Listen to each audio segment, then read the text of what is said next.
Se efectúa un estudio estadístico sobre la evolución del precio del fuel oil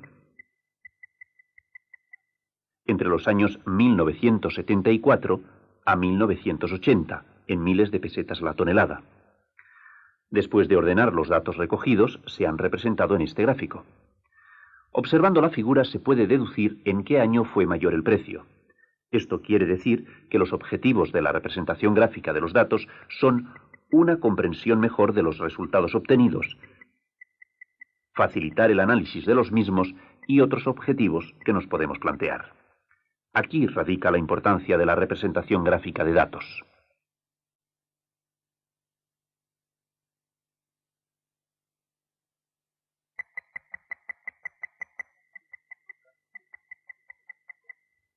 Ya sabes que los datos de un estudio estadístico se pueden representar gráficamente. Pero existen diferentes tipos de representaciones gráficas. Podemos distinguir dos grupos: los que utilizan los ejes de coordenadas y los que no utilizan dichos ejes. Pero veamos qué tipo de representaciones gráficas pertenecen a cada grupo. El diagrama lineal, el diagrama de barras,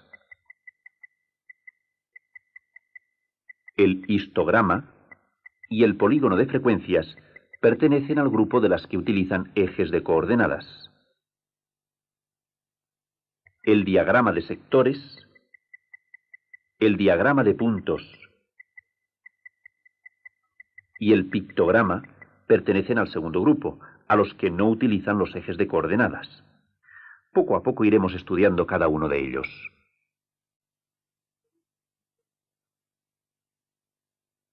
Comenzamos por el diagrama lineal.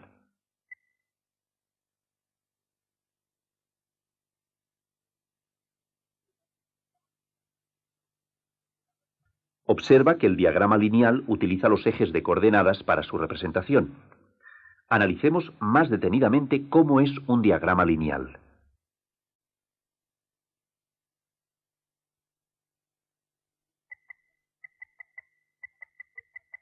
El diagrama lineal se utiliza para representar dos variables.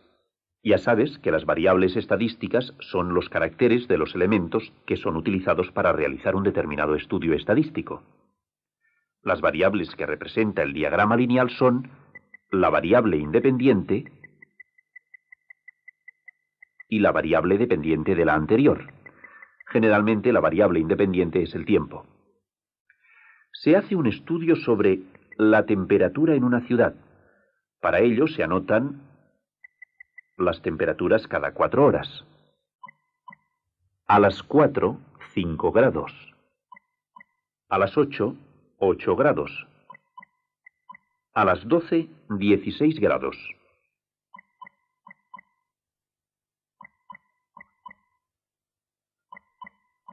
De la misma manera se anota la temperatura a las 4, a las 8 y a las 12 de la noche. Así, en este caso, el tiempo, medido en horas, es la variable independiente y la temperatura en grados centígrados es la variable dependiente. Recuerda que el diagrama lineal utiliza los ejes de coordenadas para su representación. Veamos cómo se realiza un diagrama lineal. La variable independiente se representa en el eje de abscisas. La variable dependiente se representa en el eje de ordenadas. Por tanto, en este caso,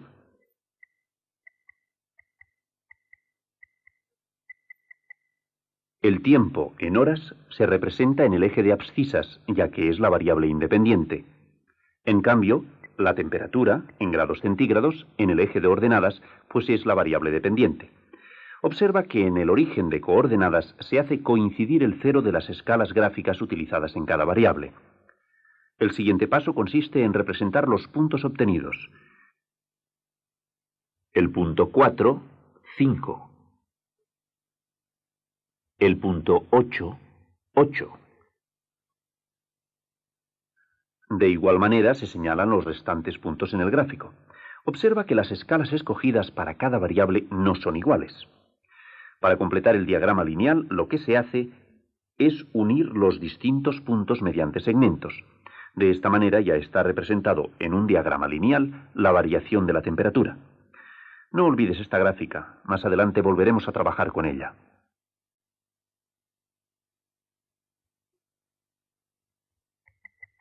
Ya sabes que el diagrama lineal utiliza los ejes de coordenadas para su representación.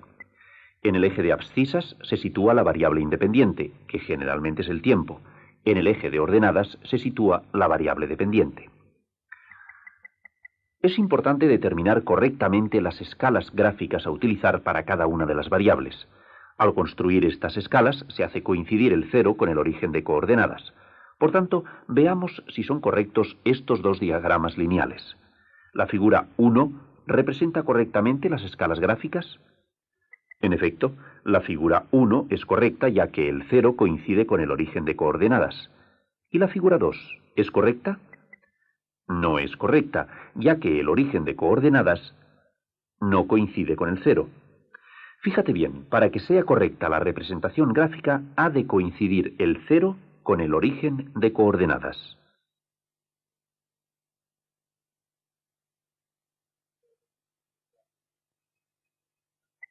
Ya hemos visto que hay casos en que es difícil representar la escala de una variable de forma que coincida el 0 con el origen de coordenadas. Fíjate bien, cuando es difícil la realización o interpretación del dibujo, se utiliza un símbolo que rompe el eje que nos interese. Mediante este símbolo indicamos que el 0 se hace coincidir con el origen de coordenadas. Por tanto, uno de estos dos diagramas lineales no es correcto. ¿Cuál? Observa que el diagrama lineal de la derecha utiliza el símbolo, de modo que es correcto.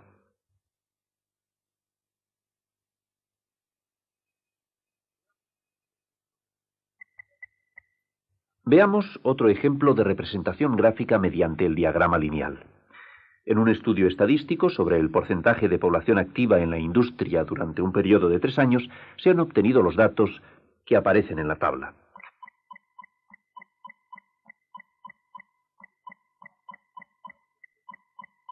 Para elegir la escala gráfica de cada variable, hemos de tener en cuenta el recorrido de la variable y el espacio que disponemos para la representación. Por tanto, estas escalas no tienen que ser iguales. En el eje de ordenadas se sitúa la variable dependiente, en este caso el porcentaje. En el eje de abscisas se representa la variable independiente, que es el tiempo en años. Observa que en los dos ejes se ha dibujado el símbolo que hace coincidir el 0 con el origen de coordenadas. Ahora solo queda representar los puntos correspondientes en los ejes. Por último, se unen los puntos mediante segmentos. De este modo se ha completado el diagrama lineal.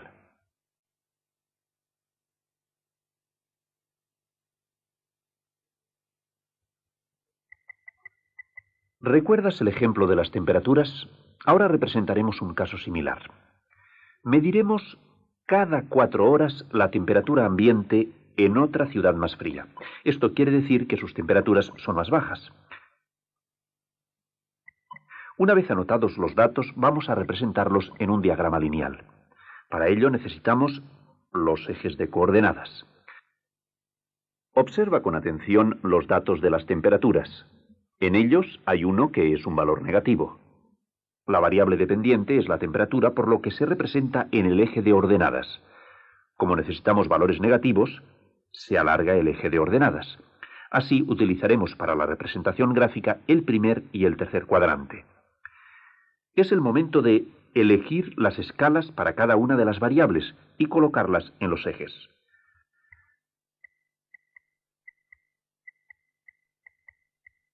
Representamos los diferentes puntos en el gráfico. 4, -5, 8, 0, 12, 6, 16, 15, 20, 6 y 24, 1. Por último, solo queda unir los diferentes puntos, uno a uno, mediante segmentos. De esta forma hemos representado gráficamente los datos obtenidos por medio de un diagrama lineal. Veamos a continuación otras finalidades de los diagramas lineales.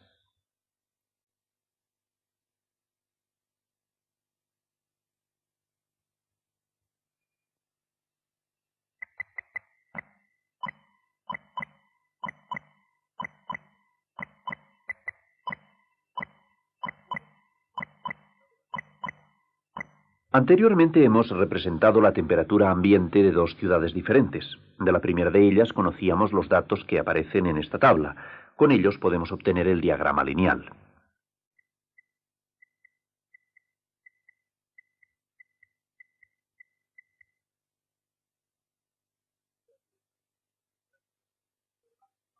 Mediante esta representación gráfica podemos observar la variación que experimenta la variable dependiente, es decir, la temperatura, a lo largo de un día. Pero en ocasiones, debido a la finalidad del estudio estadístico, es conveniente comparar dos diagramas lineales en un mismo gráfico.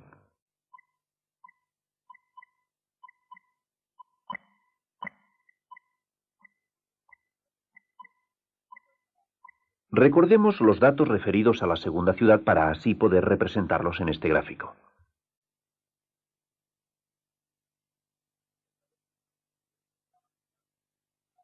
Ya sabes que para obtener el diagrama lineal se debe señalar en primer lugar los puntos a partir de los datos. A continuación se unen mediante segmentos dichos puntos. Al representar en un mismo gráfico varios diagramas, es interesante unir los puntos con trazos de diferentes colores para facilitar la interpretación. De esta manera, mediante la unificación en un solo gráfico de los diagramas lineales, se favorece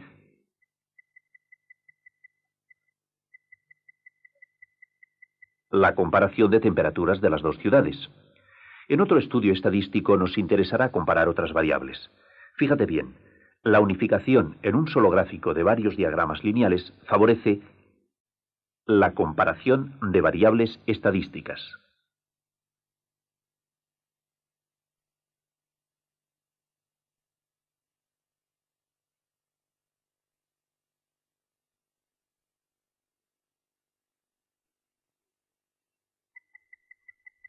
En un estudio estadístico sobre el número de personas que componen una familia, se han agrupado los datos en intervalos de clase.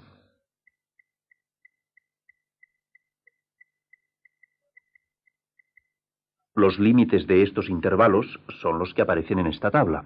Recuerda que un intervalo viene determinado por sus límites inferior y superior. Para evitar que un dato no encaje en ninguno de los intervalos, se toman los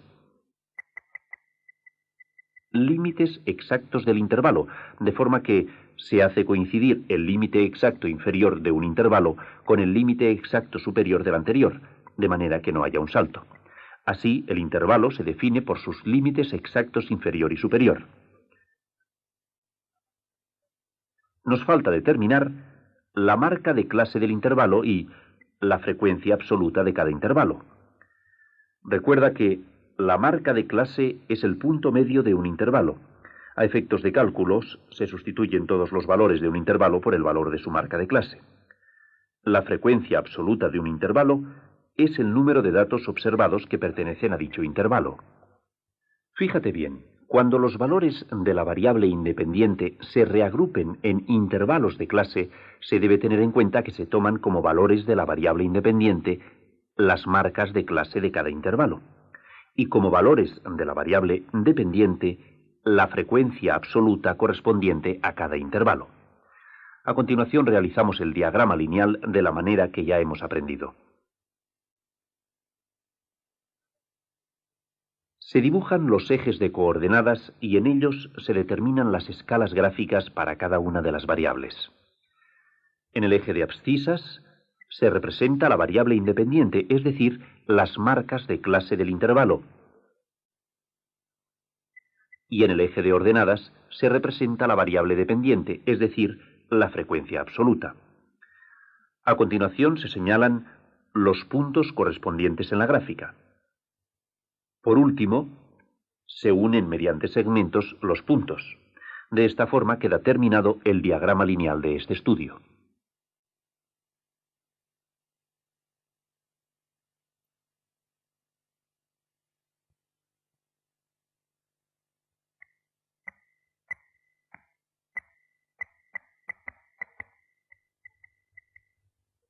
Hasta ahora hemos visto cómo se representa un diagrama lineal. Es el momento de efectuar el proceso contrario. A partir de un diagrama lineal extraeremos los datos. Para ello hemos de observar con detenimiento el lugar donde están marcados los puntos en el gráfico. Veamos un ejemplo. En este diagrama lineal se representan las ventas efectuadas en los 6 primeros meses del año. La variable independiente son los meses del año, que como ya sabes son enero, febrero, marzo, abril, mayo, junio. Veamos cuántas son las ventas que se han efectuado durante el mes de enero. Observa que llega hasta el valor 25 de la variable dependiente. Por tanto, escribimos un 25 en la tabla de datos. Lo mismo haremos con el resto de los datos. En febrero se efectuaron 20 ventas. En marzo, 15. En abril, 15. 15 también en mayo. En junio, 10. Observa que a partir del diagrama también podemos extraer los datos.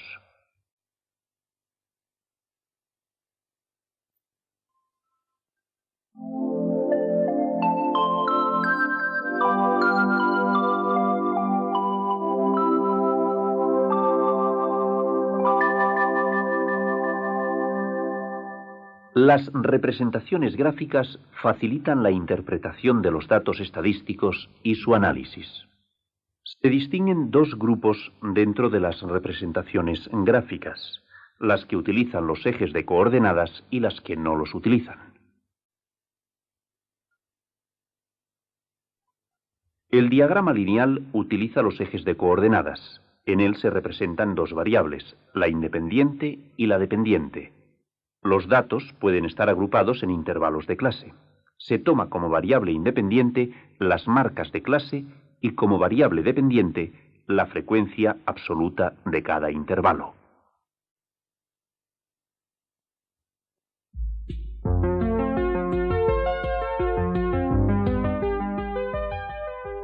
Comenzamos el segundo apartado de este tema de estadística. En él vamos a estudiar más tipos de representaciones gráficas que utilizan los ejes de coordenadas. Se trata del diagrama de barras, del histograma y del polígono de frecuencias. Las tres están muy relacionadas. Comprueba que son muy sencillas de obtener.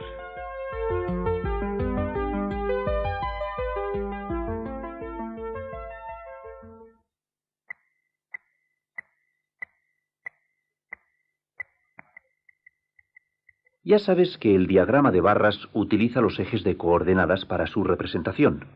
Se trata de otra forma de representar gráficamente los casos en los que utilizamos el diagrama lineal. Este diagrama, en lugar de emplear segmentos, utiliza barras verticales.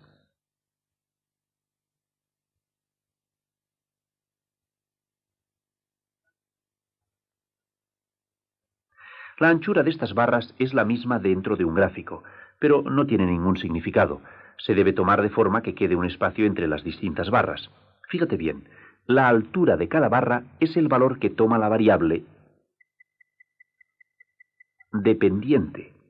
Así, la altura de la primera barra nos indica que la variable dependiente toma aproximadamente el valor 9.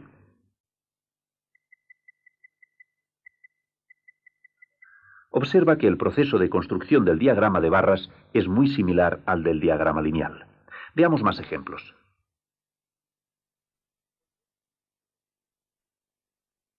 Cuando hemos aprendido lo que es el diagrama lineal, hemos representado la variación de la temperatura durante las horas de un día en una determinada ciudad.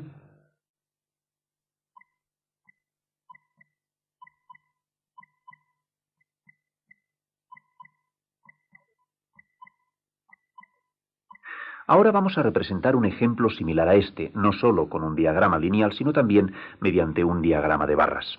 Recuerda que estos dos tipos de representaciones gráficas utilizan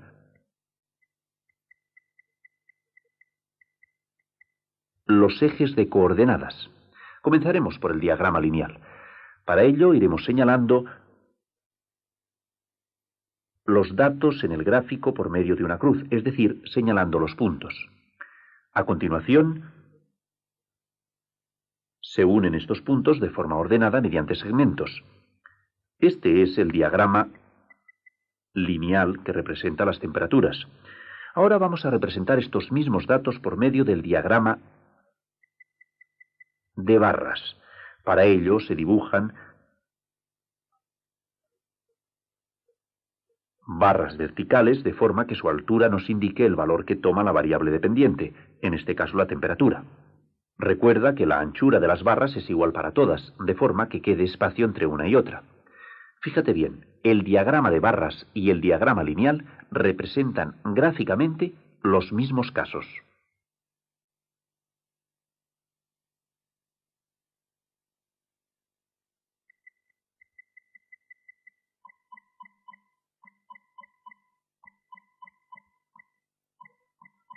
Ya hemos visto que la forma de realizar el diagrama de barras es similar al diagrama lineal. Esto quiere decir que las variables se sitúan igual en los ejes, la variable independiente en el eje de abscisas y la dependiente en el eje de ordenadas. Lo mismo sucede con la creación de las escalas gráficas. Este estudio estadístico nos indica la población española correspondiente a diferentes años. Vamos a representar gráficamente estos datos mediante un diagrama de barras. Observa que la variable independiente es los años. Su escala no hace corresponder el 0 con el centro de coordenadas. Por tanto, necesitamos un símbolo para indicarlo. Ahora ya se puede representar el diagrama de barras.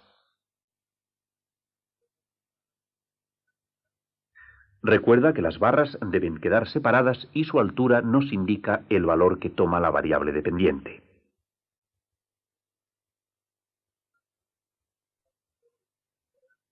Hasta ahora hemos utilizado solo el primer cuadrante para representar el diagrama de barras, pero puede ocurrir que necesitemos señalar datos negativos. Veamos qué sucede cuando representamos las temperaturas a lo largo del día en un determinado lugar.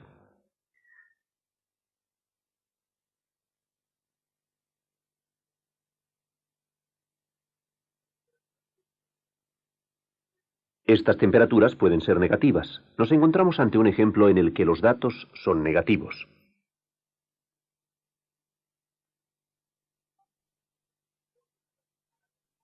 Al dibujar los ejes de coordenadas, alargaremos el eje de ordenadas para tomar los valores negativos. El proceso para realizar el diagrama de barras ya lo conoces. Dibujamos la primera barra correspondiente al punto 4 menos 5. Observa que esta barra se representa por debajo del eje de abscisas, ya que el valor de la variable dependiente es negativo. Recuerda que el proceso para realizar el diagrama de barras es similar al del diagrama lineal.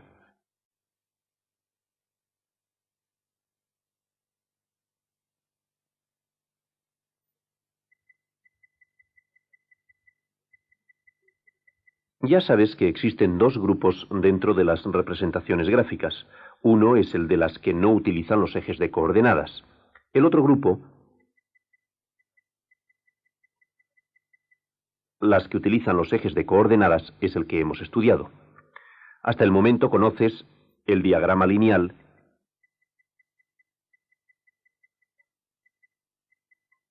y el diagrama de barras. Pero aún nos faltan dos representaciones más.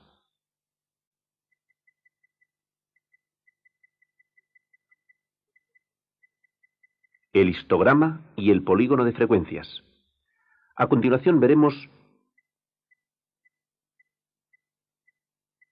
cómo se obtiene un histograma.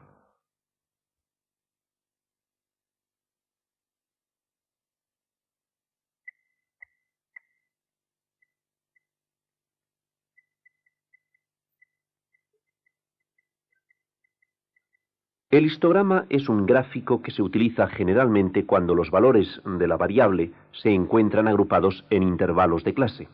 Recuerda que con el diagrama lineal también se puede representar estos tipos de valores.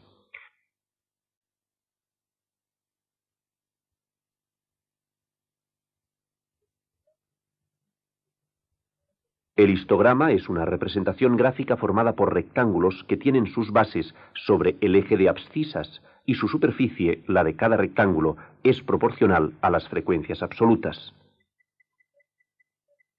Estas frecuencias absolutas se sitúan en el eje de ordenadas.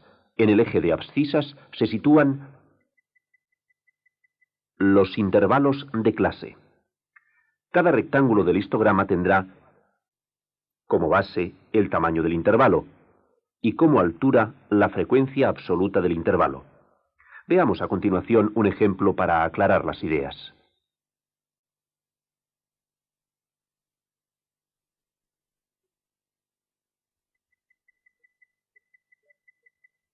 Una empresa quiere estudiar los salarios máximos del personal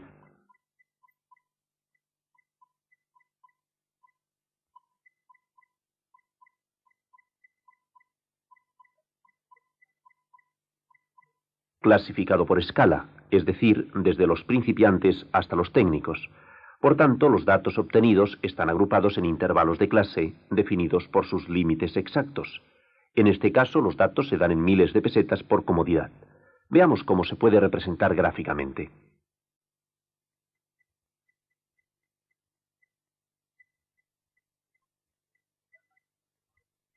Recuerda que el histograma está formado por rectángulos en los cuales su altura nos indica la frecuencia absoluta del intervalo. Por ejemplo, el intervalo 10-20 tiene una frecuencia absoluta de 2. Así, el primer rectángulo tendrá una altura de 2. Completemos a continuación el histograma con los datos de la tabla. 4, 12, 15, 10. De esta forma está completo el histograma.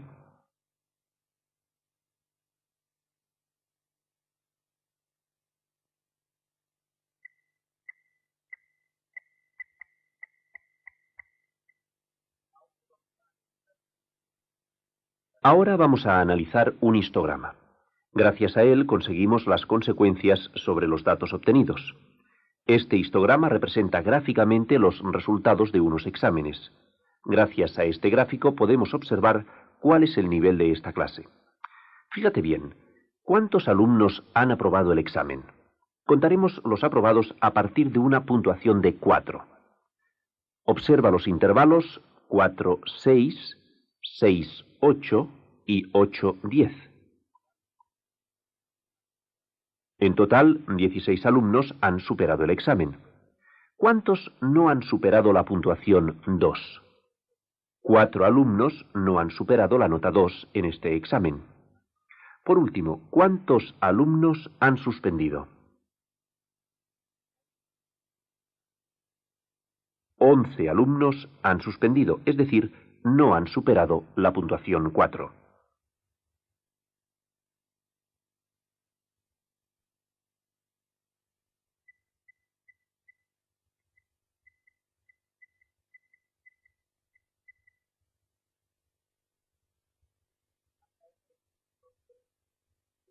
Hasta ahora hemos visto 3 representaciones gráficas que utilizan los ejes de coordenadas, el diagrama lineal, el diagrama de barras y el histograma.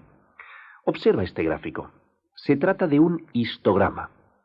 Veamos cómo a partir de él podemos obtener la última representación gráfica que utiliza los ejes. Es el polígono de frecuencias. Su construcción es muy sencilla. El primer paso consiste en hallar los puntos medios de las bases superiores de los rectángulos. Todos estos puntos se unen mediante segmentos, obteniéndose así un diagrama lineal. Para convertirlo en un polígono de frecuencias, solo nos falta unir los extremos de dicho diagrama con el eje de abscisas.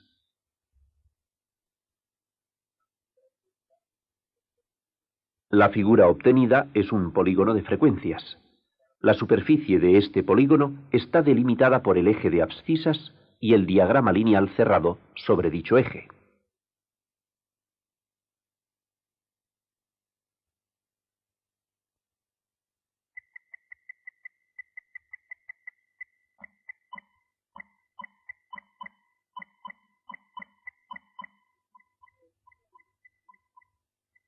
Se efectúa un estudio estadístico sobre el número de pisos construidos por edificio. Los datos obtenidos tienen un recorrido de 1 a 29, pero para mayor comodidad estos datos se agrupan en intervalos de clase. El tamaño de cada intervalo es 7. Al lado de cada intervalo se anotan las frecuencias absolutas. Con estos datos podemos obtener el polígono de frecuencias.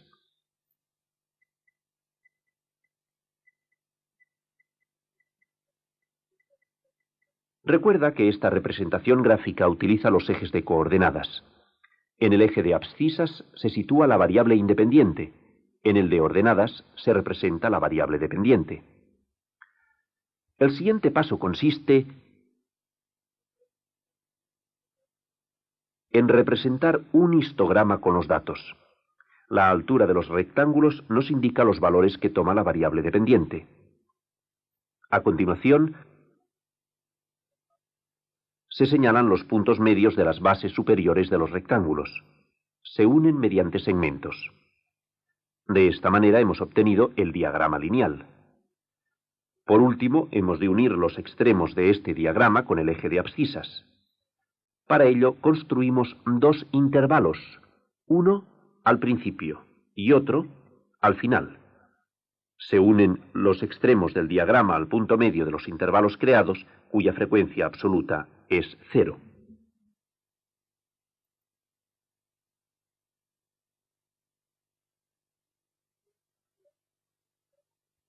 De esta manera hemos completado el polígono de frecuencias que buscábamos.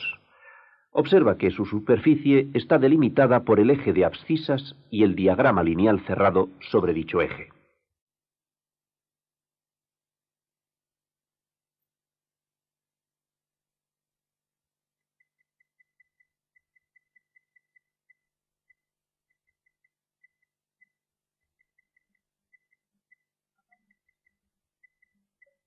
Hagamos un resumen de todas las representaciones gráficas que utilizan los ejes de coordenadas: el diagrama lineal, el diagrama de barras, el histograma y el polígono de frecuencias.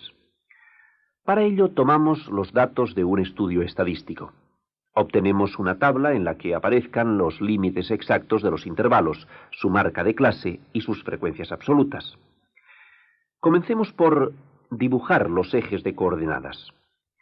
Recuerda que la variable independiente se representa en el eje de abscisas y la variable dependiente en el de ordenadas. Además, se debe tener en cuenta que el 0 coincida con el origen de coordenadas. Si no es así, recuerda que utilizamos un símbolo para señalarlo. En este caso no es necesario.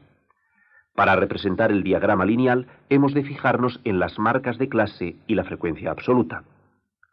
Señalamos los puntos en el gráfico: 10, 2, 24, 38. Ahora se unen estos puntos mediante segmentos. De esta manera hemos obtenido el diagrama lineal. Veamos a continuación el segundo tipo de representación gráfica.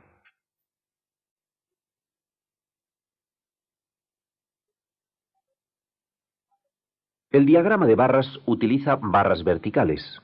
La altura de cada barra es el valor que toma la variable dependiente. La anchura de las distintas barras es la misma dentro de un gráfico. No tiene ningún significado, pero se debe tener en cuenta que quede espacio entre ellas. El diagrama de barras se realiza de forma similar al diagrama lineal. La tercera representación gráfica es el histograma. El histograma está formado por rectángulos cuyas bases se sitúan en el eje de abscisas y su anchura es igual a la amplitud del intervalo. La superficie de estos rectángulos es proporcional a las frecuencias absolutas. La altura nos indica el valor de la variable dependiente en el eje de ordenadas, es decir, las frecuencias absolutas. Los datos se encuentran agrupados en intervalos. Estos se representan en el eje de abscisas. El histograma no deja espacios vacíos entre sus rectángulos.